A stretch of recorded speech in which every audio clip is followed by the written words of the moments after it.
Okay, after we get that first ride put on him, then we're going to go and saddle her. So what I do first is I take my saddle blanket. I take the thicker one, like a bareback pad. I don't put the real thin, flimsy one on first. I will after we get riding good, but for the most part, this big pad works good. And I'm going to take my saddle and I'm going to take off some of the equipment, but what I start doing is I get it, and then I let her smell it.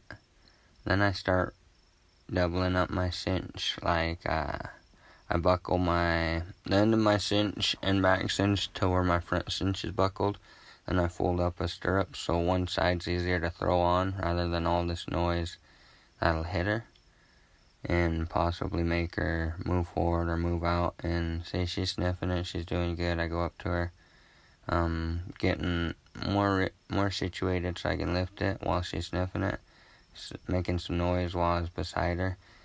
And because of the steps we did and because of the patience we're taking, she seemed to have taken that saddle like a champ. Did really well. And now I'm undoing the stirrup and cinches and stuff really smooth,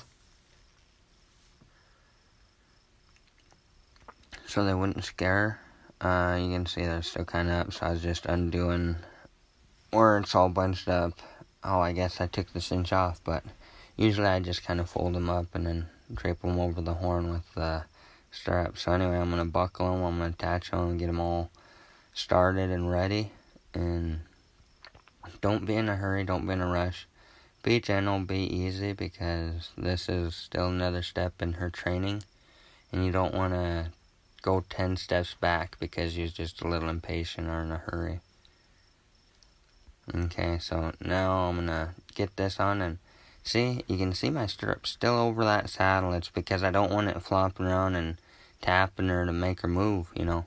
I want everything pretty stationary, pretty quiet, pretty still, except for my cinch and back cinch. I'm going to get those adjusted and situated, so whenever I do pull things down and start slapping my saddle and moving it around and making the leather have some sound to it and life, then it ain't going to slide off, because she might want to move or she might get a little spooky, because it is a saddle. It's heavier than the bareback pad, and it makes a bunch more noise. It creaks, the leather creaks, the buckles, you know, all this stuff. And it don't help that I slap the saddle and I try to make noise. I try to pull my stirrups down, slap my stirrups around, not on her, not to where it's going to sting or hurt her, but to where it's going to make noise beside her. Just thought I'd share that little thing with you. My cinches are all getting adjusted to where they're even. I don't like my stuff being uneven under a horse or on them. Then I pull down the stirrups, so she did really well.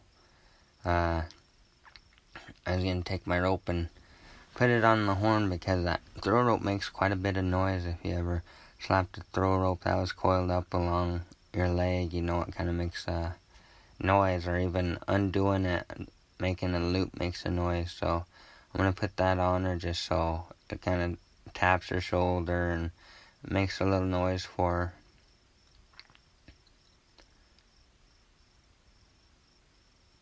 And then after I tie that on, I'm going to move her around. I'm going to get her to fill in that cinch. You know, the cinch is a lot tighter in the bareback pad or the lunge line I had on earlier. So I'm going to move her out. I'm going to try to get her to step towards me. See, I got her on the pole. I'm going to use that post to kind of get some distance between us so she wasn't right up on me. A little lazy, but it worked. Now she's moving, and then I'm going to keep it up. I'm going to keep her moving. I'm going to kind of toss the rope at her so she knows that it isn't nothing that's going to hurt her if it did touch her, whenever it does. That it's just this big, gentle, soft thing that, you know, makes noise when it hits panels, and so does the saddle, the stirrups. That stuff makes noise. But, oh, she ain't facing up the way I wanted to. There, she did. Now she's paying attention. See, with that equipment, it kind of takes away their attention. And she's moving out perfect. She's moving good. There's no hump in her back. There's no snorting at the ground. She's doing really well. And I'm just trying to get the air out of her. Whenever you cinch it up, just like putting on too tight a belt, she's gonna push her belly out. So then whenever I do move her out, it'll go to normal, so she ain't trying to push her stomach out, it'll go back to normal whenever she gets to moving. And then you tighten up your cinch and get that little 2 inches out, or whatever air she let out, you tighten your saddle accordingly, so whenever you get on it, don't slide off. But I'm undoing my saddle just a little bit so I can make sure that cinch is tight. I got a big cinch, so I kind of got to redo another wrap, but after this, then I'll take that throw rope and I'll put that throw rope on the panel, and I'll take this mare for her first ride under a saddle. And you can see I'm just adjusting my equipment and checking it, making sure it's all good to go. See, I had to tighten it just a little bit because she's a big mare, but she ain't as big as some of the horses I train. I sometimes get some older ones, more mature, so I gotta use this big cinch and run it a couple loops. Maximum I've done is probably 3. Usually I just go 2, and that's tight enough. But like I say, a little smaller mare from what I've been training, so I gotta go a little bit tighter and compensate for the size. So I'm getting all situated, got it all ready. Now take your time. You don't have to be trying to race. This isn't the fastest one to get saddled or to get riding. You want to take your time according to the horse. You don't want to rush. And if she's smart, if she's easy, then moving through these steps should be no problem, but you shouldn't rush. Patience is key, and so is consistency.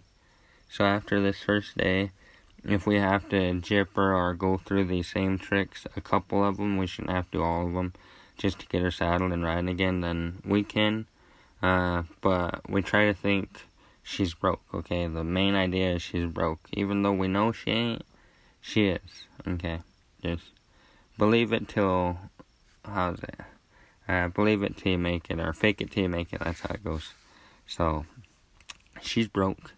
I'm adjusting my stuff. I'm putting a short lead rope on her. This lunge line's too long to be wrapping all over. This way I can ride with just one rope.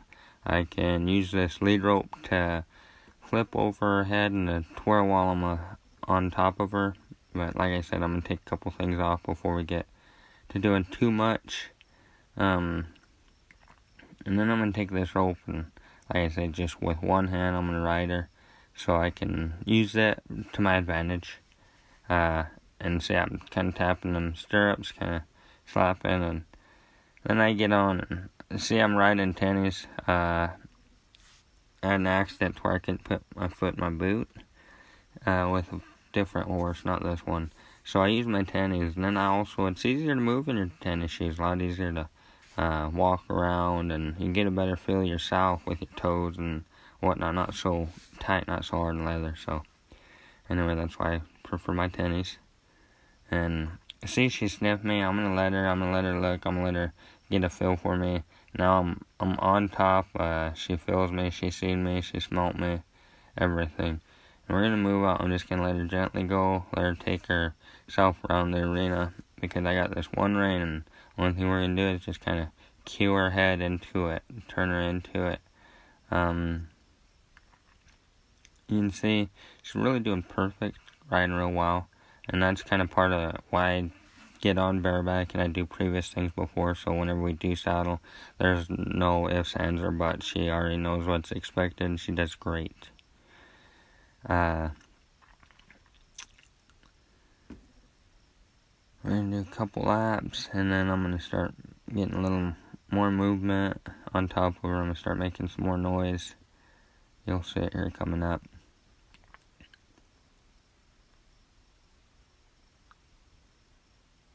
See how I'm kind of just letting that flop around, almost like before I start swinging it, I was kind of just letting it sway on one side. Now I'm starting to swing it, just so I can desensitize her, so we can get her used to that before we go to swinging my lasso on her. Because part of this first day thing is I like to cross tarp and swing a rope on them, so we got to work our way up to that. And the way we do that is, see how I'm gently just letting it go back and forth before I start twirling it. It's it's the little steps that'll desensitize her before I go to a full-on twirl. And you can see I got that rope on the other side flipped over her head and spun her. So that's another thing that also desensitizes, is when you flip your lead rope over the head and turn them.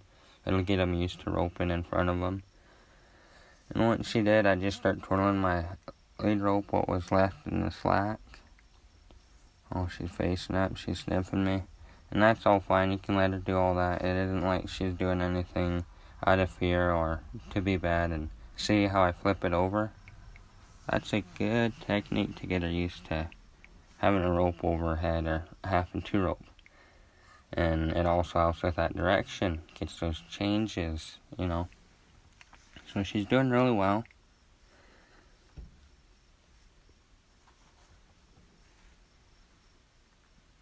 Do a little bit and then I'm going to get off in one